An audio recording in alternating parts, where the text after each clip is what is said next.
Bonjour à tous mes abonnés, aux frères et sœurs et aux amis. Mon rabbi, je te bénis, ainsi que tous les frères et sœurs et les amis.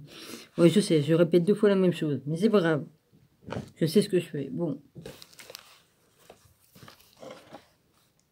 Alors, j'étais arrêté ici. Je vais reprendre un petit peu plus en haut. Putain, il fait chier, il refait des grands courants d'air, là.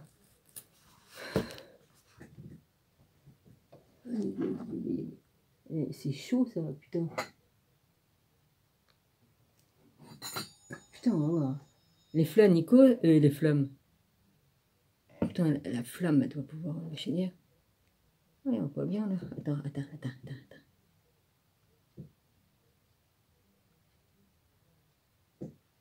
Ouais, j'essaie de voir si elle va bouger avec les courants d'air. Putain, il me fait chier. Il est où, le tourbillon? Je le prends dans la gueule, là, comme ça, là. Enfin, dans la tronche. J'aime bien foutre le feu à mon bonnet. Putain, c'est pas le moment de faire des conneries, Dominique.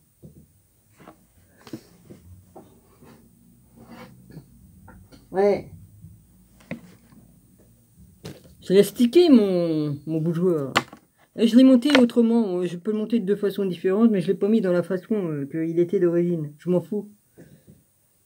J'ai inversé.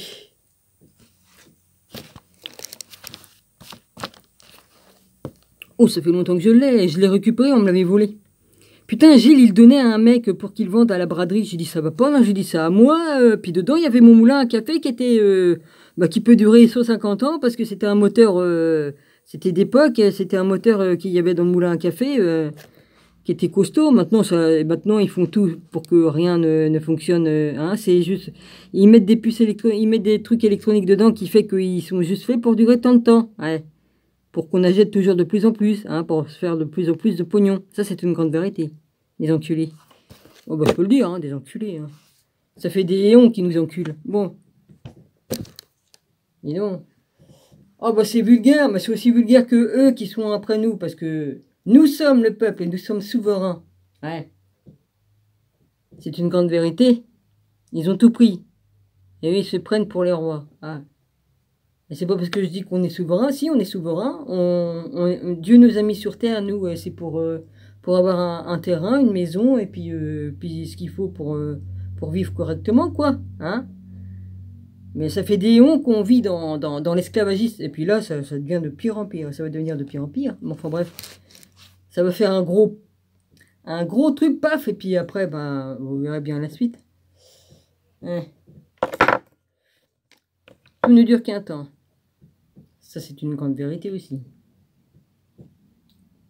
Ah, c'est con, l'autre bougie, elle se consume de traviole. Ouais.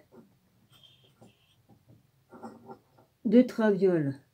Ah, ça fait de la dentelle après. Je l'ai mis dans un... Ah, ça, j'avais 4 coupes, 4 ou ça, ou 6 coupes comme ça. Disons 4, je suis sûr.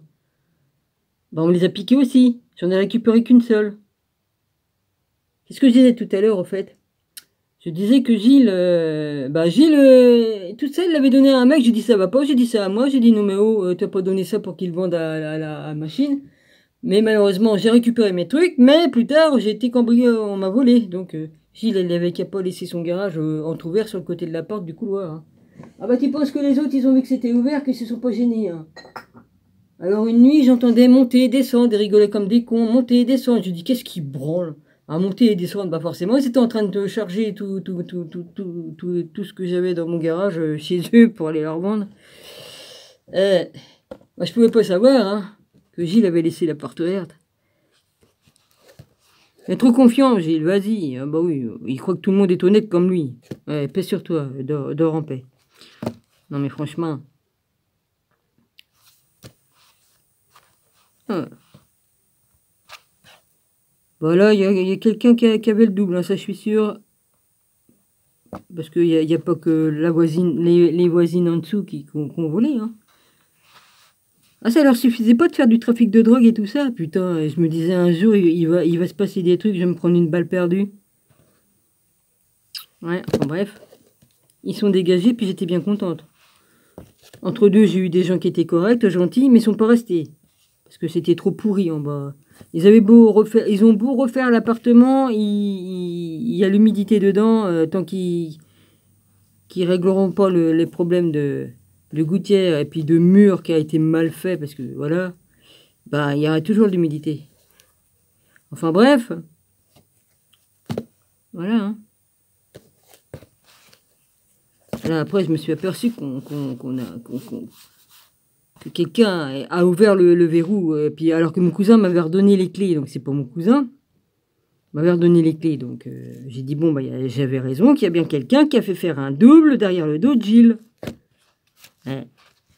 Gilles, trop confiant, il prêtait ses clés, hein, même si c'était un de mes cousins. J'ai plusieurs cousins, hein, là je parle pas de cousin que j'ai envoyé paître. L'autre, c'est un... Bah, il aurait dû aller en prison, mais il n'y est pas allé. Hein. Il avait une société, puis il n'était pas très honnête.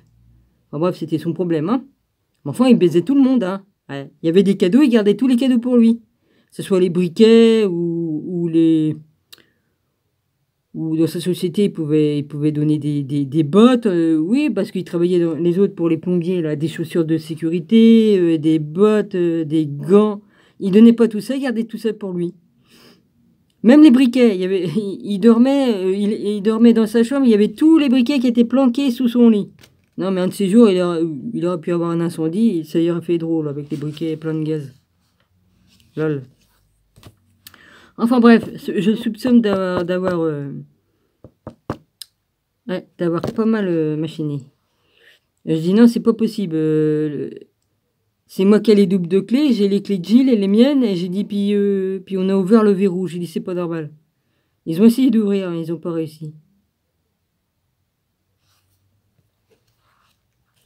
Ils n'ont pas réussi parce que j'avais mis un système après. J'ai dit, comme on a touché, j'ai mis un système, puis ils sont revenus, ils ont touché. Donc je les ai baisés, quoi. Hein. J'ai dit, attends, vous voulez rentrer? Bah, vous rentrerez pas. En plus, c'est une serrure spéciale parce que c'est comme à la centrale de Paluel. Gilles, il avait récupéré des serrures spéciales. Il travaillait au foyer des Arabes. Oui, c'est comme ça que ça s'appelle, à la centrale où il travaillait. Donc, il avait mis un verrou spécial sur la porte sur le côté et celle du garage, l'entrée principale. Donc, personne ne peut avoir ces clés-là. Avoir ces verrous-là. Et comme par hasard, on a réussi à l'ouvrir. Hein. Il y avait un passe spécial qui peut ouvrir toutes les portes. Je l'ai. C'était le même que l'autre que j'ai aussi, mais sauf que celui-là, il y avait deux sortes de clés. Voilà, ça permettait que tu pouvais ouvrir tous les verrous de toutes les chambres. Puisque Gilles, il faisait la maintenance du dehors et du dedans. Voilà. Évidemment. Donc, j'ai des serrures spéciales. Donc, il y a bien quelqu'un qui a fait un double. Ça a dû y coûter les bonbons hein, de faire le pass spécial. Hein, parce que là, c'est quand même... ouais. Enfin, bref. Donc, j'ai bloqué, je l'ai laissé, mon système de blocage. Non, parce qu'il y en a marre de tous les enfoirés, là, qui se croient tout permis, là, vas-y. Enfin bon, qui vole, qui malaki ne profite jamais, hein. Bon, on m'aurait pas enterré avec mon moulin à café, mes moulins à café, j'en avais qui venaient, qui venaient de ma grand-mère. J'en avais des anciens, évidemment, ça avait de la valeur, mais c'est pas la question que ça avait de la valeur sur le plan que c'est qu'on pouvait le vendre et puis qu'on gagnait de l'argent dessus, hein, à la brocante, mais c'est dégueulasse, c'était un souvenir de ma grand-mère quand même. J'en avais deux qui étaient véritables et puis une copie que j'avais achetée, que j'avais dégotée, quoi. Parce que ça m'arrivait d'aller à la brocante et puis d'acheter 2-3 trucs. Voilà. Puis encore, je me rappelle pas de tout ce que j'avais. Bah, des cafetières anciennes aussi. Bah, il y en avait qui me venaient de ma grand-mère, une ou deux. Et puis une que j'avais achetée. Bah voilà, bah ça c'est parti. Voilà, des souvenirs de famille, bah voilà. Bon, remarque, on m'aurait pas enterré avec, mais pour dire, oh, bah, vas-y alors. Oh, puis Gilles me disait, oh bah ça t'en as pas besoin, faut le donner. Ah bah ça, donner. J'avais mon harmonium avec, mon synthétiseur là, qui faisait piano, harmonium et puis piano qui faisait, et puis clavecin, et puis tout ce que tu veux bien, puis synthétiseur. Il me dit, oh, t'en as pas besoin de tout ça, c'est mon père qui me l'avait acheté pour mon anniversaire, j'avais 12 ans. Après, j'ai fait 2 ans de piano. Donc, de 12 à 14 ans, j'ai pris des leçons de piano. Après, j'étais obligé d'arrêter parce que bah, mes parents ne pouvaient pas continuer à payer, ou c'est parce que la dame ne faisait plus. Elle avait décidé de plus faire des...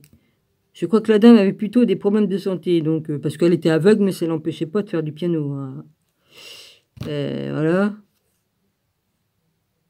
Elle s'appelait Alice Carpentier. Ça y est, ça me revient. Alice Carpentier. Ouais. Elle était connue hein, dans le milieu du truc de musique. Hein. Un grand professeur de musique. C'est revenu, tiens, Alice Carpentier. Ça m'est revenu son nom. Bon, je peux dire son nom, mais je dis pas le nom de la famille que je connais. Ils n'ont pas le même nom dans sa famille. C'était... Voilà. De toute façon. J'avais encore le livre de musique il y a quelques années, mais j'ai tout foutu en l'air après. Ma mère m'avait redonné ça alors qu'elle voulait pas me la redonner. Et puis, j'ai dit, je vais pas me faire chier avec ça, je ne referai pas de piano. Voilà. J'avais tous les trucs là, les notes et tout ça. Ouais. Donc Gilles, qu'est-ce qu'il a fait? Il m'a dit, ouais, t'as pas besoin de ça, hein. Donc je l'ai fait plaisir à un gamin que ses parents n'avaient pas les moyens d'acheter un piano, j'ai donné. Je l'ai donné, mais putain, c'est un souvenir de mon père. Ouais, enfin bref. Oh, ça aurait été bien ça si j'avais encore. J'aurais pu jouer de la musique là. Hein? J'ai le droit à certaines heures de faire de la musique. Oh, il aurait entendu le piano, ça n'irait pas plus l'autre. Je peux toujours faire de la guitare. Hein. Bah non, il n'y a plus le magasin de... Il n'y a plus le magasin de... Ils en vendaient là-bas. Hein. Bah même l'harmonium qu'on souffle dedans, comme ça, mon père... j'appelle ça un harmonium, c'est une... Ça faisait piano, mais on soufflait dedans, quoi. Je sais plus comment ça s'appelle, ça. Bah ça aussi, on me l'a piqué. Ouais. L'harmonica, c'est ma soeur qui l'a pris, j'ai plus que la boîte. Enfin bref, qu'est-ce qu'on m'a pas piqué, moi? Bon, tout, vas-y. Hein. Il y en a qui quoi, ils sont faciles, ils viennent, puis ils se servent. Bref. Ouais, dans ma ville, il y a eu des cambriolages aussi, hein. Mais moi, on m'a pas volé, parce que sinon, on aurait forcé... Là, il a essayé de forcer la porte, parce que ma porte, elle était pas voilée en bas. Il a voulu aller voir quelque chose dedans, et puis... Bah, et puis le blouson de Gilles qui a été volé, non mais oh. Le blouson, il pesait un âne, c'était du cuir qui était épais. Putain, et il s'est pas envolé le blouson, hein. Il a pas dit, tiens, j'ai envie d'aller me balader. Hein. Ouais. Je voulais le ranger quelque part, puis j'ai dit, bon non, je le remets là où il était sur la moto. Je reviens, je m'aperçois que la moto, les trucs, ils ont, sur les deux motos, il y a les trucs qui avaient bougé. J'ai dit, non mais oh. Ça bouge pas tout seul le truc de moto, hein. Surtout que j'avais bien couvert les motos avec des vieux draps et puis des chiffons. Puis je retrouve les trucs qu'on changé de place et puis les machins, puis plus de blouson, plus de blouson. Alors ou alors mon garage il est hanté aussi, hein. Il doit être hanté, ouais. La vache. Les enculés. Hein. Oh, le casque, ils l'ont pas volé, le casque qui m'appartenait, parce qu'il a été tout dépouillé, il n'y avait plus rien dessus. Hein. Gilles, il le mettait comme ça, mais il n'y avait plus de mousse dedans, ni rien. Et puis l'autre non plus, ils l'ont pas pris. C'était trop rouillé, trop dégueulasse. Non, c'était pas assez bien. Ah, le blouson, si, le blouson collector. La honte. Voler un mort. Eh ben, putain. Ça m'est resté en travers, là. Que je le vois pas, le blouson, et personne n'a le même. C'est tellement vieux, ce blouson-là, que personne n'a le même. Je crois pas qu'on puisse le retrouver, ce blouson-là. Puis de toute façon, il a pris la forme du corps de Gilles. Donc la personne, s'il le met, il va avoir les coudes comment? Hein? Il avait la forme des coudes et tout ça. Alors, et puis même, il y avait son odeur encore dessus, hein, l'odeur de Gilles. Hein. Ça y est pas. Hein. Le cuir, il prend l'odeur de la personne. Hein.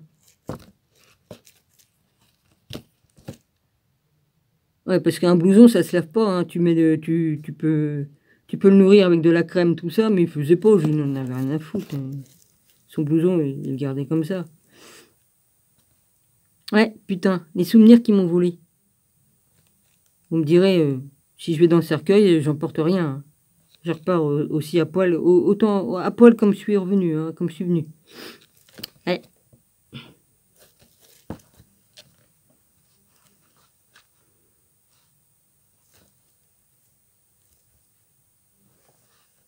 Bon, on y va. Attends, la lampe là, vas-y, viens par là toi. On y va les gars, page 138. Alors, j'étais arrêté ici, je reprends un petit peu plus haut, ok? Ils s'identifient exclusivement à leur forme physique et psychologique et sont inconscients de leur essence innée et tout, non, et du fait que toute forme est extrêmement changeante. Ils vivent dans la peur à son tour. Cette peur engendre une profonde et fausse perception d'eux-mêmes et des autres humains. Voilà, j'étais allé jusque-là, des autres, puis hop, le truc c'était fermé quoi. Elle crée distorsion à leur vision du monde. De leur vision du monde. Dominique, concentre-toi sur ce que tu fais, ma belle, parce que là, franchement, tu vas pas t'en sortir. Hein. Si une contraction cosmique amenait la fin du monde, le non-manifeste n'en subirait absolument aucune conséquence dans l'ouvrage. Un cours en miracle. Cette vérité est énoncée avec éloquence. Rien ne menace ce qui est réel. Rien d'irréel ne peut exister. Voici ce en quoi consiste la paix divine. Si vous restez consciemment en contact avec le non-manifeste, vous valorisez, aimez et respectez profondément le manifeste et chacune de ses formes comme étant l'expression de l'un ou de l'un au-delà de la forme. Vous savez également que chaque forme est destinée à disparaître et que, en fin de compte, rien n'a vraiment d'importance dans la dimension du manifeste. Vous avez dépassé le monde comme le dit Jésus ou, selon Bouddha, vous êtes passé sur l'autre rive. J'ai attrapé froid, moi. J'ai l'air qui m'arrive là où il faut pas. Hein. Sur l'autre rive. Bah, j'ai hâte.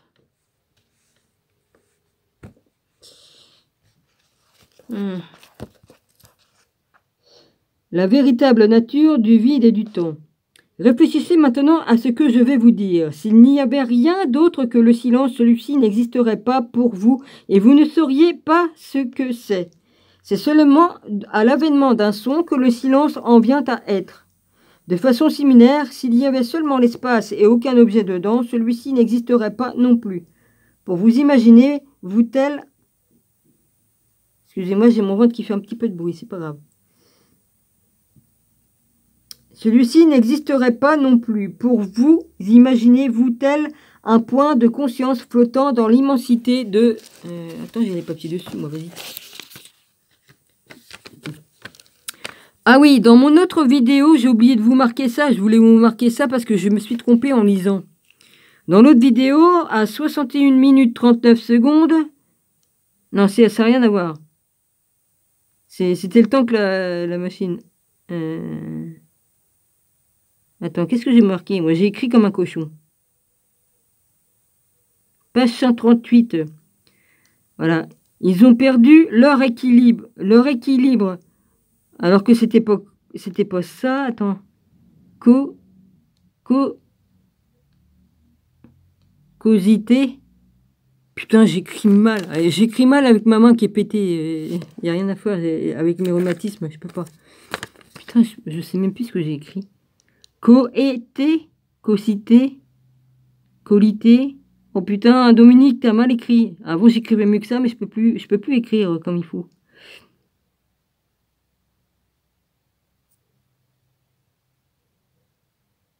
Ouais, c'était... Ils ont perdu leur équilibre. Ils n'ont pas leur causité ou leur qualité ou... Oh putain, je suis même plus capable de me relire. Perdu leur équilibre.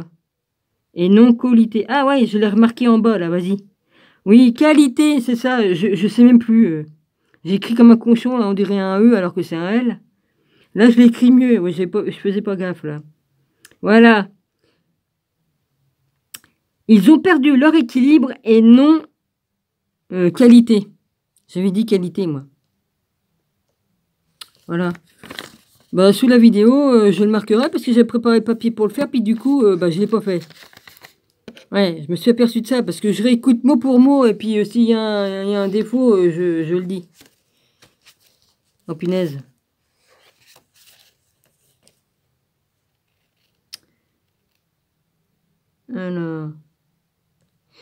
Alors, la véritable nature du vide et du temps.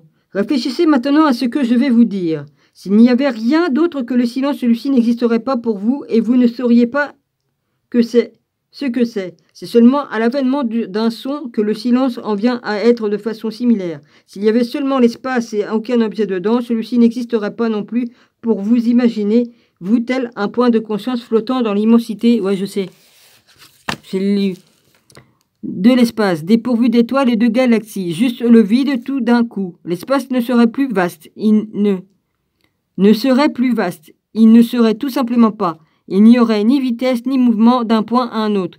Il faut au moins 2 points de référence pour que le concept de distance et d'espace puisse être l'espace s'actualise. Dès l'instant, l'espace s'actualise dès l'instant où l'unicité devient dualité, et lorsque cette dualité devient 10 000 choses, expression empruntée à Lao Tse, parlant du monde manifeste, l'espace devient de plus en plus vaste. Le monde et l'espace ne peuvent que coexister. Rien ne pourrait exister sans l'espace, et pourtant l'espace n'est rien. Avant la création de l'univers ou le Big Bang, moi j'y crois pas au Big Bang. Je suis désolé, je crois pas au Big Bang. J'y crois pas. Je pense que c'était autre.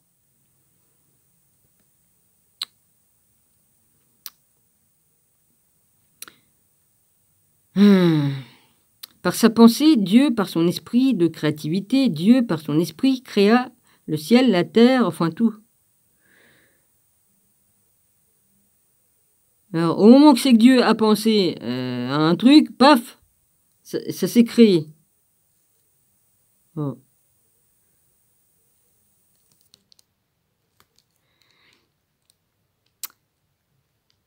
Attends. Le monde et l'espace ne coexistaient, rien ne pourrait exister dans l'espace et pourtant l'espace n'est rien. Avant la création de l'univers ou le Big Bang, j'y crois pas, si vous préférez, il n'y avait aucun vaste espace en attente d'être rempli.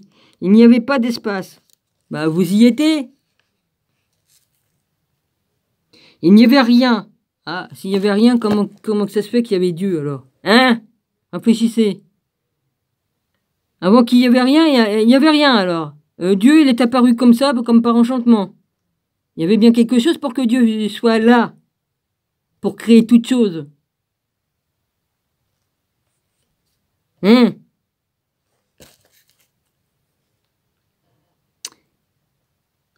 Il n'y avait rien, il n'y avait que le nom manifeste. L'un, que l'un est devenu 10 000 choses. Bah le l'un, L, virgule, UN. Hein? Ouais, et puis c'est pas le moment que le truc que j'ai dans l'œil me vienne devant là, parce que je vois plus rien. Là. Fais chier. Que l'un. Hein? Alors, il n'y avait rien, donc il faudrait qu'il m'explique comment Dieu il s'est manifesté, hein, s'il n'y avait rien. Hein? C'est vraiment débile ce que vous racontez, là, vas-y. Et Dieu, il est bien venu de quelque part. Il y a bien quelque chose qui a fait que Dieu, hein, celui qui a créé toute chose. C'est quand même assez étrange, vos conneries que vous marquez, là, vas-y. Il y en a qui disent, ah oui, Dieu s'est auto-créé. À partir de quoi? S'il n'y avait rien. Non mais franchement.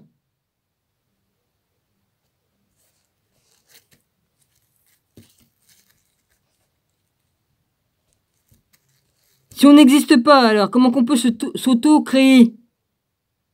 Non, mais faut réfléchir, hein. Vas-y, hein. Dieu a toujours existé. Le problème, c'est que vous racontez des conneries, c'est tout, hein. Celui qui a créé toute chose, voilà, c'est tout. Non, mais il faut dire qu'il n'y avait rien. Non, mais vas-y. Ça fait un trou du cul noir. Alors, ça fait un trou noir, je veux dire. Excusez-moi, je voulais dire un trou noir. Excusez-moi. Non, mais franchement... Mais l'univers est tellement vaste, il n'y a pas qu'un seul univers, il y a des milliards et des milliards d'univers différents.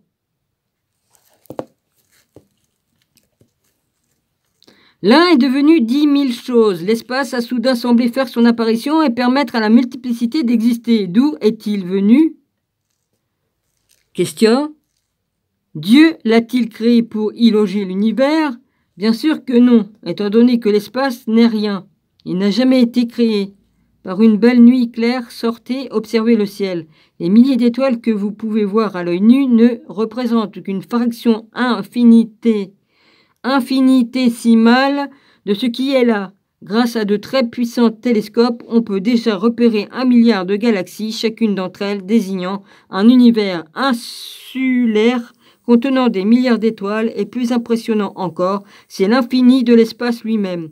La profondeur et l'immobilité qui laissent place à toute cette magnificence de l'être. Il n'y a rien de plus grandiose et de plus majestueux que l'inconcevable immensité et l'immobilité de l'espace. Et pourtant, qu'est-ce que c'est le vide, l'immense vide?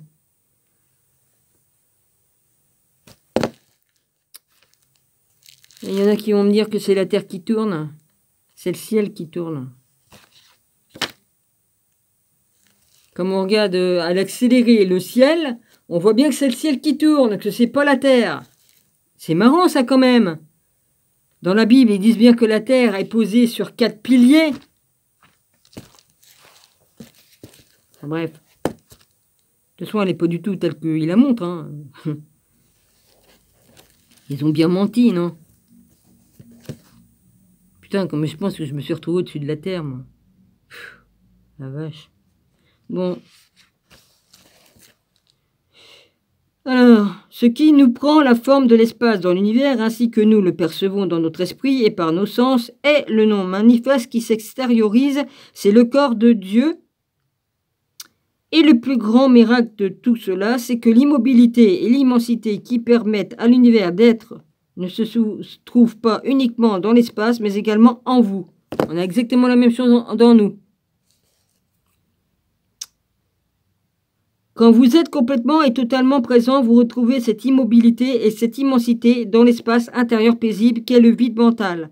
En vous, cet espace est vaste par sa profondeur et non par l'expansion spatiale.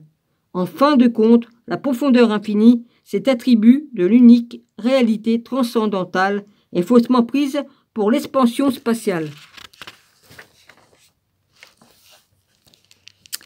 Selon Einstein, l'espace et le temps sont indissociables. Je ne comprends pas vraiment ce concept, mais je pense qu'il signifie que le temps est la 4e dimension de l'espace. Einstein l'appelle le continuum spatio-temporel. Voyage dans le temps. Oui, ce que vous percevez extérieurement comme l'espace et le temps ne sont finalement qu'une illusion, mais ils comportent un noyau de vérité. L'espace et le temps sont les 2 attributs essentiels de Dieu, l'infini et l'éternité, et sont aperçus comme s'ils existaient à l'extérieur de vous. Il est aussi à l'intérieur de nous. À l'intérieur de vous aussi, bien l'espace que le temps ont un équivalent qui révèle leur véritable nature ainsi que la vôtre, alors que l'espace correspond au royaume infini, profond et paisible du vide mental. Le temps renvoie à la présence, à la conscience de l'éternel présent. Souvenez-vous qu'il n'y a aucune différence entre eux.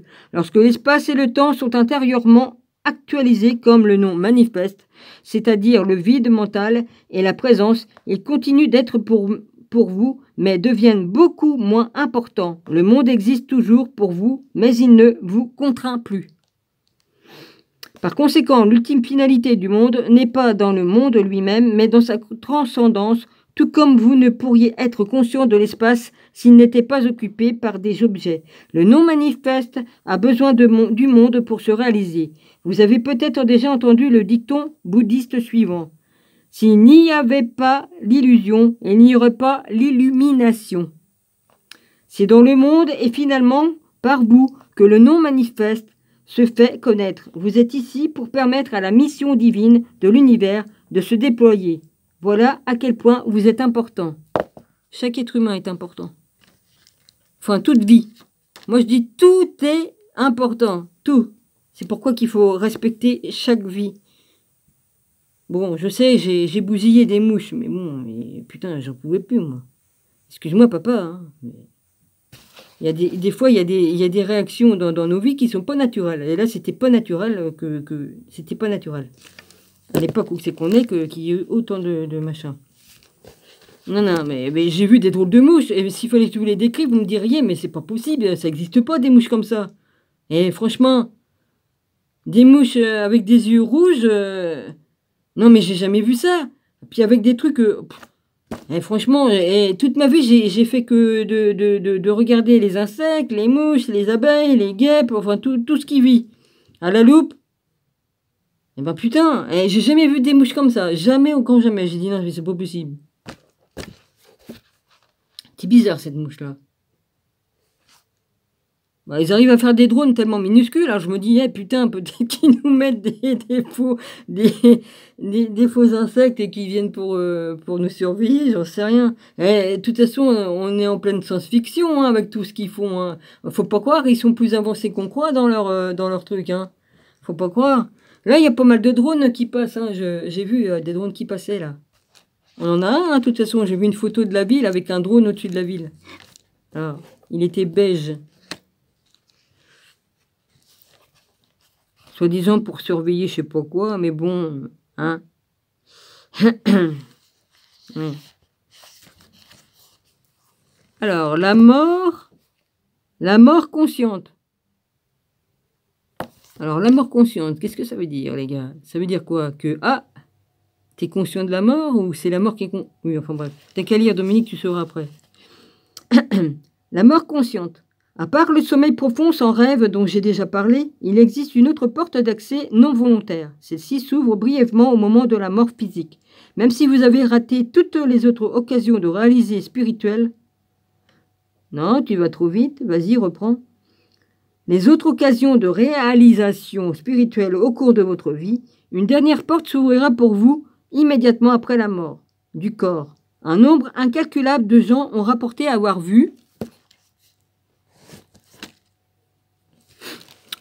leurs propres yeux, cette porte sous forme de lumière radieuse, et être revenu de ce qui est communément appelé une expérience de mort imminente. Voilà, je cherchais le mot l'autre coup. Excusez-moi.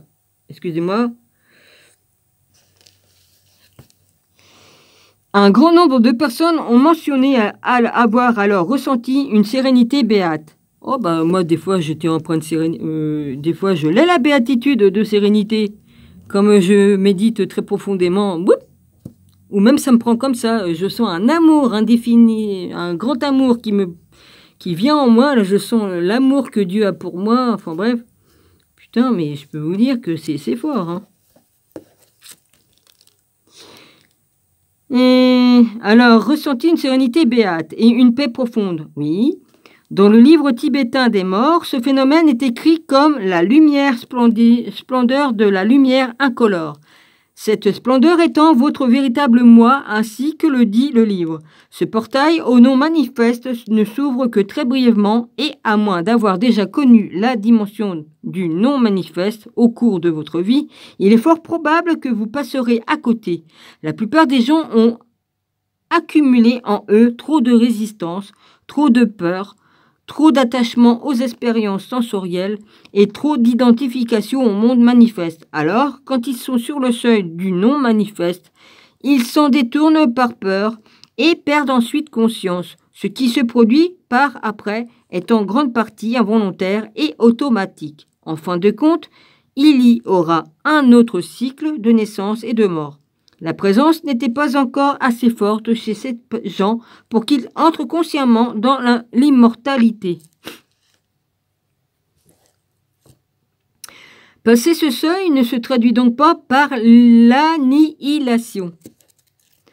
Comme c'est le cas avec toutes les autres portes d'accès au non manifeste, votre véritable et rayonnante nature se perpétue, mais pas la personnalité. Dans tous les cas, tout ce qui est réel ou d'une valeur véritable dans votre personnalité appartient à votre vraie nature. Ceci ne se perd jamais. Rien de valeur ou de réel ne se perd jamais. À l'approche de la mort et au moment de celle-ci, c'est-à-dire lorsque la forme physique se dissout, c'est toujours une occasion unique de se réaliser spirituellement, mais la plupart du temps, les humains passent dramatiquement à côté puisqu'ils vivent dans une culture qui ignore presque totalement la mort et tout ce qui a vraiment de l'importance.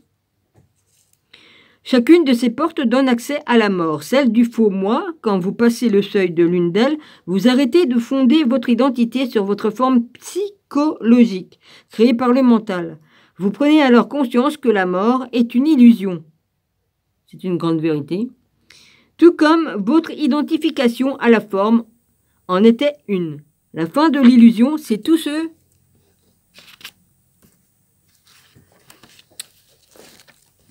C'est tout ce que la mort, et la mort n'est douloureuse qu'aussi longtemps que vous vous accrochez à l'illusion.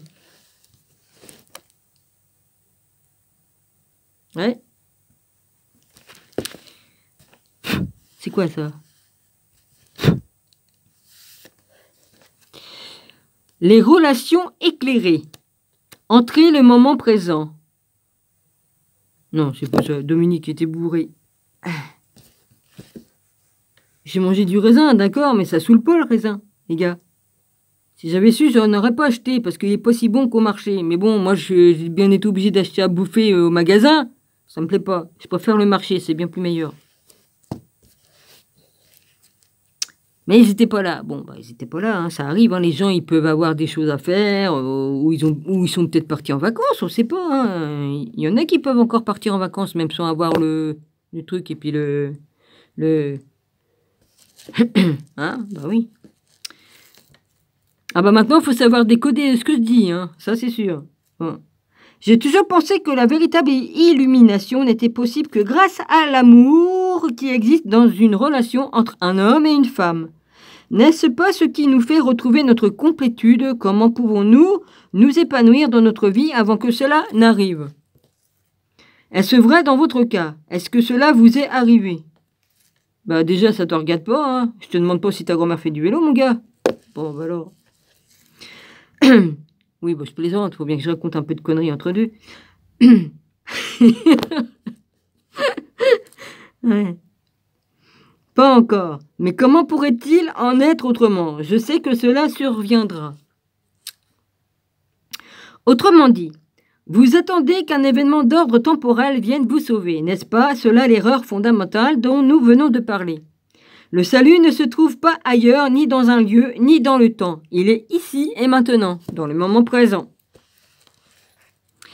Qu'est-ce que cela veut dire exactement? Je ne comprends pas, je ne sais même pas ce que salut veut dire. Salut, ça veut dire hello, salut, ou alors salut, au revoir, ou ça dépend. Salut, coucou, c'est moi, ou hein, bon, ça dépend dans quel ordre on met le truc, hein, vas-y, hein. Alors, la plupart des gens recherchent les plaisirs du corps ou diverses formes de gratification psychologique parce qu'ils croient que ces choses les rendront heureux. Foutaise.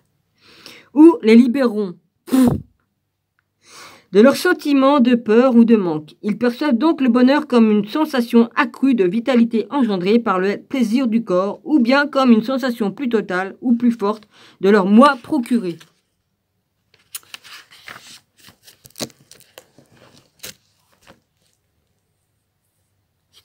C'est une illusion totale. Enfin bref, je suis en train de bouffer mes cheveux. Alors, par une gratification psychologique quelconque, leur recherche du salut s'effectue donc à partir d'un état d'insatisfaction ou de manque invariablement. La satisfaction que ces gens obtiennent est de courte durée. Par conséquent, ils projettent habituellement de nouveau la condition de leur satisfaction sur un point imaginaire se trouvant loin de l'ici maintenant. Quand j'aurai ceci ou que je serai libéré de cela, alors je serai bien. Voilà l'état d'esprit inconscient qui crée l'illusion que le salut se situe dans le futur. Le Le véritable salut, c'est la satisfaction, la paix et la vie. Dans leur plus grande plénitude, cet être qui vous êtes, sentir en vous le bien qui n'a aucun opposé. La joie de l'être qui ne dépend de rien d'autre que de lui-même. Il se ressent, non. Putain, les maths, ça fait chier ce truc. Il se ressent non pas comme une expérience passagère, mais comme une présence durable. Dans un langage religieux, on dirait que c'est connaître Dieu, non pas comme quelque chose d'extérieur à vous, mais comme ce qui est votre essence, la plus profonde. Le véritable salut, c'est se connaître soi-même. Connais-toi toi-même et tu connaîtras Dieu. Parce que Dieu est en toi et puis nous, on est en lui. Moi, je dis les choses comme ça. Vas-y. Alors, le véritable salut, c'est se connaître soi-même comme faisant indissociablement partie de l'un intemporel et sans forme qui confère à chaque chose l'essence qui l'anime. C'est quoi qui me fait chier là? Attends, putain. C'est aussi un état de libération, libération de la peur, de la souffrance, d'une sensation de manque et d'insuffisance, et par conséquent, libération de tout désir, besoin d'attachement et de toute cupidité. C'est se dégager de la pensée convulsive, de la négativité, et surtout du passé et de l'avenir en tant que besoin psychologique. Votre mental vous dit que vous ne pouvez pas y arriver à partir de là où vous êtes. Que quelque chose doit nécessairement se passer, sinon il vous faudra devenir ceci ou cela avant d'être libre et comblé. Que vous avez besoin de temps et de trouver, sélectionner, faire et de trouver, virgule. Sélectionner, faire, accomplir, acquérir, devenir ou comprendre quelque chose avant de pouvoir être libre ou complet. Pour vous, le temps est l'instrument du salut, alors qu'en vérité, il en est le plus grand obstacle. Selon vous, vous ne pouvez y accéder à partir des circonstances dans lesquelles vous vous trouvez et à partir de ce que vous êtes dans le moment parce que vous n'êtes pas encore assez accompli ou assez parfait. La vérité, c'est que l'ici, maintenant, est le seul point à partir duquel vous pouvez parvenir au salut. En réalité, vous y accédez par le fait même de prendre conscience que vous y êtes déjà. Vous trouvez Dieu dès l'instant où vous réalisez que vous n'avez pas besoin de le chercher. Il n'y a donc pas de chemin unique pour découvrir le salut. N'importe quelle situation peut vous y conduire, mais aucune situation particulière n'est requise. Il n'existe qu'une seule porte pour y accéder, le moment présent. Il ne peut y avoir de salut en dehors de l'ici maintenant. Vous n'avez pas de partenaire et vous vous sentez seul. Entrez dans l'instant à partir de cette situation. Vous êtes en relation, entrez aussi dans l'instant à partir de cette situation. Rien de ce que vous pouvez faire ou atteindre ne vous rapprochera plus du salut que ce moment-ci. Un esprit habitué à penser que tout ce qui en vaut la peine se situe dans le futur aura peut-être de la difficulté à saisir cela. En rien de ce que vous avez jamais fait ou qu'on vous a fait dans le passé ne peut vous empêcher de dire oui à ce qui est et de porter intensément votre attention sur le moment présent. Ceci ne peut se faire dans le futur, vous le faites maintenant ou pas du tout. Je crois que c'est clair, hein, comme l'eau de roche. Les relations d'amour et de haine. Oh là là, moi aussi je t'aime, moi non plus. Moi aussi je t'aime, moi non plus. Oh lolo. Fou. À moins d'avoir atteint la fréquence vibratoire de la présence consciente, ou jusqu'à ce que cela soit, toutes les relations et en particulier les relations intimes sont profondément faussées et en définitive dysfonctionnelles. Elles peuvent sembler parfaites pendant un certain temps, tout nouveau, tout beau, hein, vas-y, oh là là, oui, puis après, après ça devient une rengaine. Excusez-moi, je l'ai vécu comme ça. Hein. Ouais, je dis ce qu'il y est, hein. Après ça devient une rengaine, tu te fais chier. Pourquoi? Parce que comme tu as un partenaire qui se fout de ta gueule, à un moment donné, tu dis, t'arrêtes tes conneries, sinon je me barre. T'arrêtes tes conneries, sinon je me barre. Et puis à force, tu te dis, je l'avertis 100 fois, je me barre. Voilà. Bah, c'est pas normal que si un mec qui se met en couple avec une nana, il continue à faire sa vie comme si qu'il était célibataire. Hein, vas-y, hein. Excusez-moi, hein, on fait pas passer ses amis et puis ses copains, ses potes, tout ce que vous voulez bien, avant sa femme. Je suis désolé. Voilà, comme on se met en couple, on se met en couple. Après, c'est terminé. On peut voir des amis, oui, on peut les voir, mais on laisse pas sa femme tout le temps toute seule à la maison comme une conne. Voilà.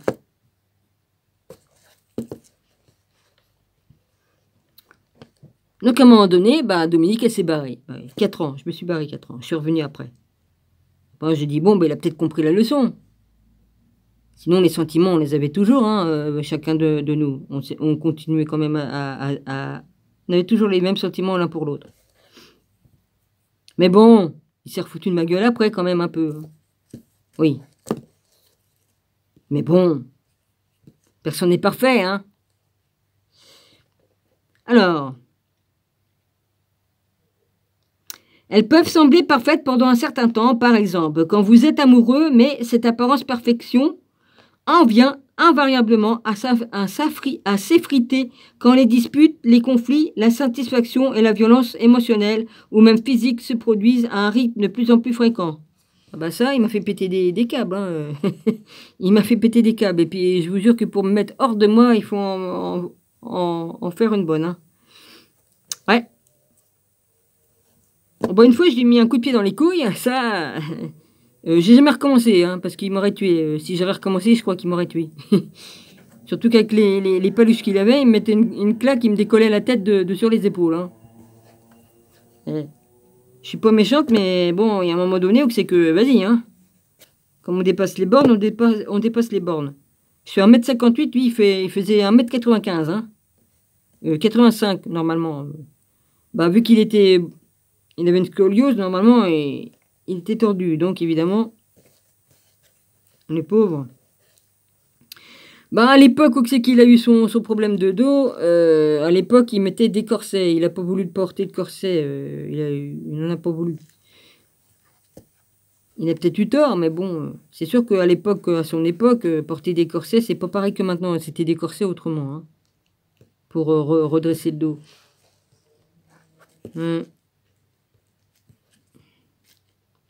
Enfin bref. Ah bah oui, hein, j'ai été violente il y a des fois. Bah oui, hein. Puis une fois, j'ai poussé la chaise. Bon, il s'est pas blessé, heureusement. Heureusement. J'ai de la patience, mais si on me met à bout, là, vas-y, hein. Enfin, maintenant, c'est terminé. Maintenant, je me maîtrise quand même, hein.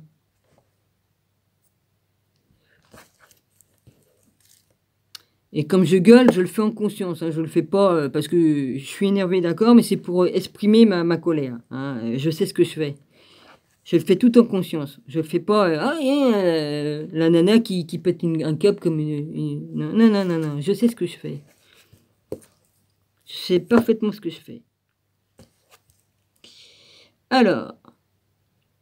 Mais cette apparence perfection vient invariablement s'infiltrer quand les disputes, les conflits, l'insatisfaction et la violence émotionnelle ou même physique se produisent à un rythme de plus en plus fréquent. Il semble que la plupart des relations amoureuses deviennent tôt ou tard des relations à la fois d'amour et de haine. Il était marrant parce qu'il me disait « Oh la salope, la salope !» Enfin comme dans le film. Hein. Il était marrant quand même, Gilles. Oh là là. Il disait pas ça méchamment. Et il avait un certain humour aussi, mais bon, fallait le connaître aussi. Hein. Mais enfin, des fois, il rigolait pas, non. Alors, sans la moindre difficulté, l'amour se transforme en sauvage agressivité, en sentiment d'hostilité, ou encore en un retrait complet de l'affection. Bah, heureusement on avait un canapé en cuir, là, quand je l'ai poussé, heureusement qu'il y avait le canapé, hein. Il aurait pu se faire mal. Moi, je le poussais pas pour y faire du mal, c'est parce que c'était pour qu'il arrête de me casser les couilles, quoi. Franchement, comme tu dis non une fois, 2 fois, 3 fois, 4 fois, bon, vas-y, hein.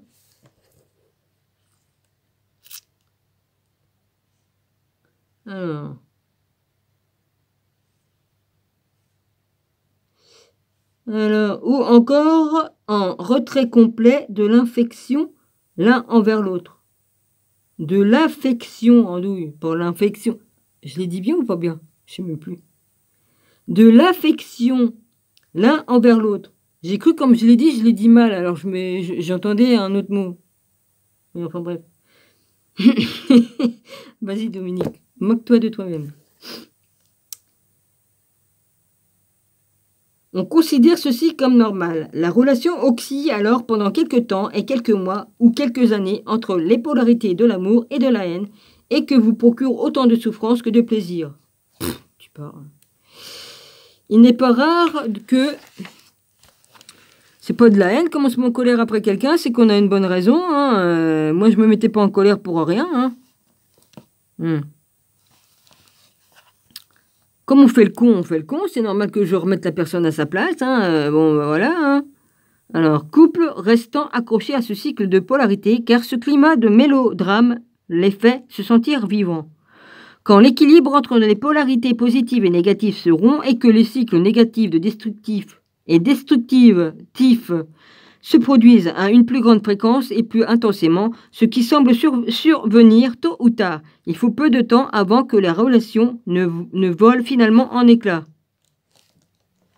Si seulement vous pouviez éliminer les cycles négatifs ou destructifs, tout irait bien et la relation pourrait fleurir magnifiquement, pensez-vous?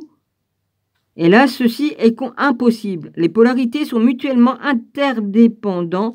L'une ne va pas sans l'autre. Les positifs comportent déjà en soi le négatif, non encore manifeste. Ces deux polarités sont en fait les différents aspects d'une même dysfonction. Je parle ici de ce que l'on appelle en général les relations romantiques et non pas du véritable amour qui, lui, n'a pas d'opposé parce qu'il prend sa source au-delà du mental. L'amour en tant qu'état vécu continuellement est encore très rare, aussi rare que les êtres humains conscients. Il est cependant possible d'avoir de fugitifs et brefs aperçus de l'amour lorsqu'il y a une discontinuité dans le flot des pensées. Il est bien sûr plus facile de reconnaître comme dysfonctionnel le côté négatif d'une relation que son côté positif. Et il est également plus facile de reconnaître l'origine de la négativité chez votre partenaire que chez vous. Ces négativités peuvent se manifester sous bien des formes, positivement jalousie, contrôle, fermeture et ressentiment non exprimés, besoin d'avoir raison, insensibilité et préoccupation excessive de soi, exigence et manipulation émotionnelle, besoin de tenir tête, de critiquer, de juger, de blâmer ou d'attaquer, colère, revanche inconsciente provoquée par une blessure infligée autrefois par un parent rage et violence physique. Ouais, bon, c'est pas parce que j'ai vécu des traumatismes enfants que ça m'a rendu comme ça, la putain de merde.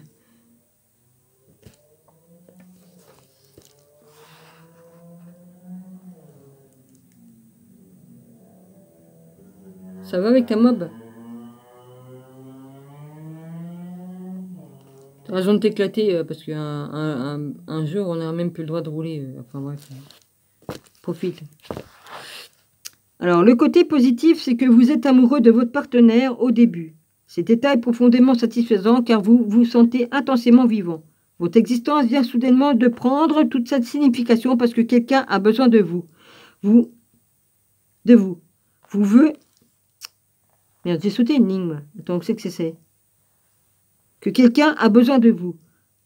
Vous veut et vous donne l'impression d'être quelqu'un de spécial. Et c'est la même chose pour votre partenaire. Quand vous êtes ensemble, vous vous sentez complet. Ce sentiment peut atteindre une intensité telle que le reste du monde s'estompe et devient insignifiant. Par contre, vous aurez peut-être remarqué que cette intensité est teintée de besoin et de dépendance. Vous devenez dépendant de l'autre personne qui a ainsi sur vous l'effet d'une drogue. Vous êtes au 7e ciel comme la drogue est disponible. Mais la seule éventualité où pousser que cette personne ou pensez, que cette personne ne soit plus là pour vous déclencher jalousie, possessivité, tentative de manipulation par le chantage émotionnel, reproche, accusation et peur de perdre. Si effectivement votre partenaire vous quitte, cela peut se traduire par l'hostilité la plus intense qui soit ou pour le chagrin et le désespoir les plus profonds. D'un moment à l'autre, la tendresse amoureuse peut se transformer en une lutte sauvage ou en un terrible chagrin. Qu'est-il devenu de l'amour? L'amour peut-il se transformer en son opposé? La haine en instant, est-ce vraiment de l'amour ou une simple dépendance vous incitant à vous accrocher désespérément? Non, on a beau aimer quelqu'un, mais comme il vous casse trop les couilles, bah, au lieu d'être malheureuse, bah, vaut mieux se casser. Voilà, c'est tout ce que j'ai à dire. Après, bah, voilà, après. La dépendance et la recherche de complétude. Pourquoi devenons-nous dépendants d'une autre personne? J'étais pas dépendant, moi, du tout, moi. Moi, je dis, chacun doit se respecter. Si l'autre fait trop le con, bah, on se barre, c'est tout. Parce que c'est pas à peine d'être malheureux et puis de se dire, bon, bah, on me prend pour une conne, vas-y. Bon, bah, voilà. Alors, la dépendance et la recherche de complétude. Pourquoi devenons-nous dépendants d'une autre personne? La raison pour laquelle la relation amoureuse romantique est une expérience si intense et si universellement recherchée est la suivante. Elle semble libérer les gens d'un sentiment profondément instable de peur, de besoin, de manque et d'incomplétude. Cet état émotionnel fait partie de la condition humaine dans sa phase non rachetée et non réalisée. Il comporte aussi bien une dimension physique que psychologique. Sur le plan physique et de toute évidence, vous n'êtes pas complet et ne le serez jamais. Soit vous êtes un homme, soit vous êtes une femme, c'est-à-dire la moitié du tout. Sur ce plan-là, l'aspiration à la totalité et à la complétude, c'est-à-dire le retour à l'un, se manifeste sous la forme de l'attraction entre sexe masculin et féminin. Du besoin de l'homme d'avoir une femme et de celui-ci de la femme d'avoir un homme, il existe une pulsion presque irrésistible à s'unir avec l'énergie opposée ou l'autre polarité. Cette pulsion physique est d'origine spirituelle. C'est l'aspiration à mettre un terme à la dualité, à revenir à l'état de complétude sur le plan physique. L'union sexuelle est ce qui se rapproche le plus de cet état-là. Voilà pourquoi celle-ci est l'expérience la plus profondément satisfaisante que le plan physique puisse offrir. Mais l'union sexuelle n'est rien de plus qu'une fugace aperçue de la totalité, qu'un moment d'extase, tant et aussi long que vous recherchez inconsciemment dans l'union sexuelle votre porte de salut. Vous visez à mettre fin à la dualité sur le plan de la forme, là où justement on ne peut la trouver. Il vous est donné là un aperçu fugitif et fort alléchant du paradis. Mais vous n'avez pas le droit d'y rester et vous vous retrouvez de nouveau dans un corps distinct. Sur le plan psychologique, ce sentiment de manque et d'incomplétude est certainement encore plus grand que sur le plan physique. Aussi longtemps que vous êtes identifié au mental, le sens que vous avez de votre moi profond, de votre moi provient de l'extérieur. Qu'est-ce que je raconte, moi, andouille? Aussi longtemps que vous êtes identifié au mental, le sens que vous avez de votre moi provient de l'extérieur.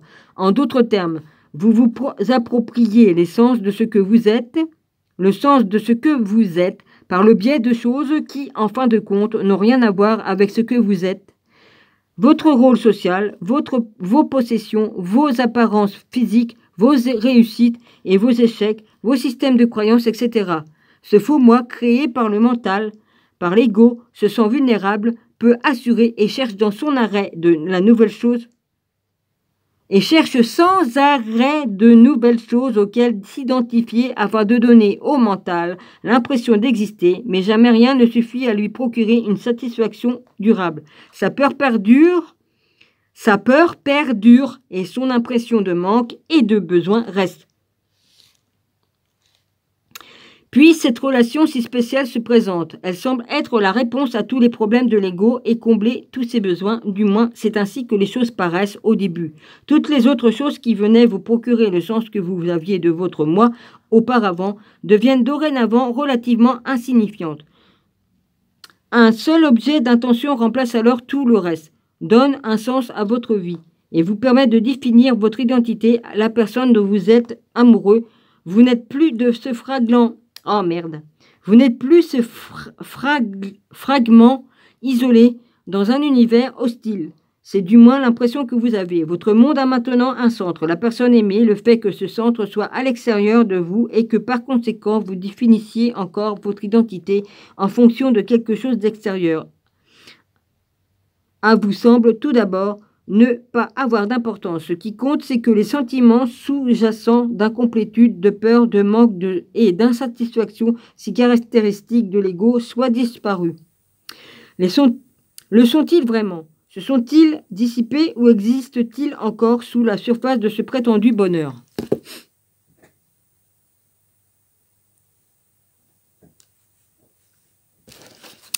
Alors, si dans votre relation vous connaissez aussi bien l'amour que son opposé, c'est-à-dire l'hostilité, la violence émotionnelle, etc., il est alors fort probable que vous confondiez l'amour et attachement de l'ego, amour et dépendance affective.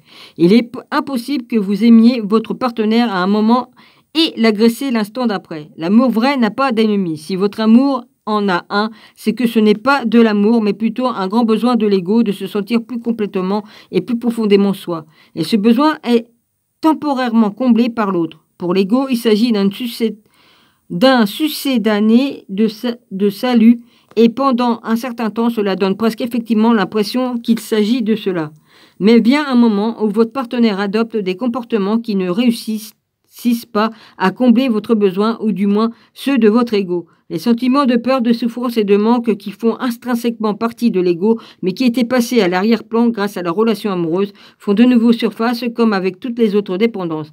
Vous êtes au 7e ciel quand vous avez de la drogue, mais vient invariablement le moment où celle-ci n'a plus l'effet sur vous. Quand ces émotions souffrances refont surface, vous les sentez donc avec encore plus d'acuité qu'avant, qui plus est, vous percevez maintenant votre partenaire comme étant